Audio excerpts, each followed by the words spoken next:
Welcome to this deep dive. Today we're getting into a children's story. It's called Twins Garden Day. Right, and it sounds simple, but there's quite a bit there. It's about these 7-year-old twins, Lila and Liam. Exactly, they've got this school garden project to do together. But here's the thing, they're completely different. Their personalities, how they, tackle stuff, polar opposites. Yeah, really different. Lila, she loves order. The story even mentions her, like super neat seed packets, all labeled. And then there's Liam. He's more experimental. He wants to plant a jelly bean, see if it grows.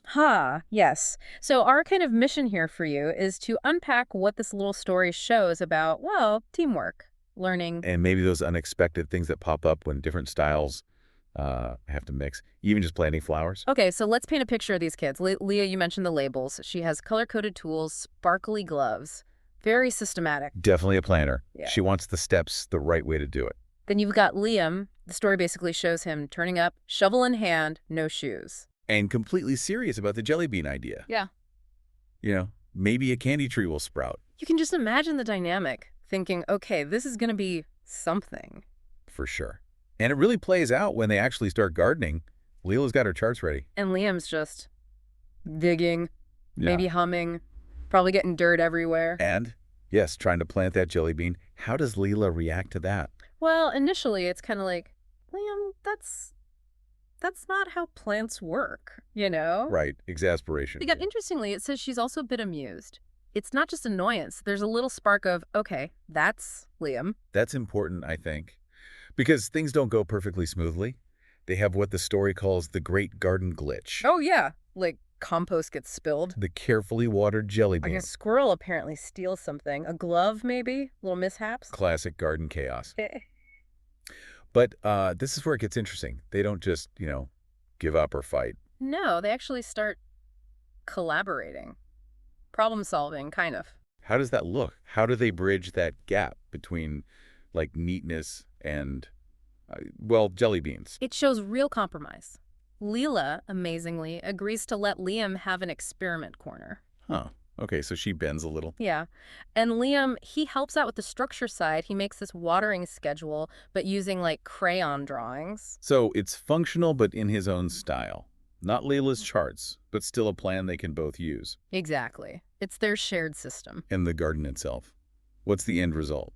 Is it perfect? Not perfect in a, super neat rose kind of way. The story describes it as having a little chaos, a little creativity. And a whole lot of teamwork. That's the key phrase. Even their teacher notices, saying something about how their cooperation is blooming. Nice touch. So let's pull out the main lessons here. What's the story really telling us? Well, clearly it's about valuing differences in a team, seeing that different approaches aren't necessarily wrong, just different. And there's that element of patience, too. Responsibility. Gardening teaches that.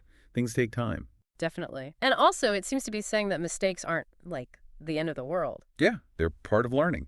Sometimes they even lead to, well, maybe not a jelly bean tree, but unexpected good things.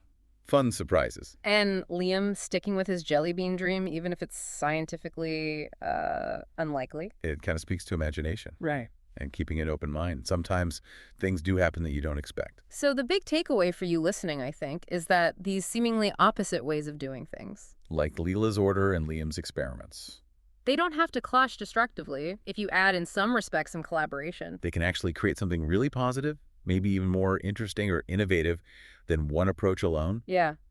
It really makes you wonder, doesn't it, how often in, our own lives or work, are there ideas or people that seem totally incompatible, but maybe, just maybe, they hold the key to something unexpected. Something new, something better, if we just gave them the space to sort of mix it up together.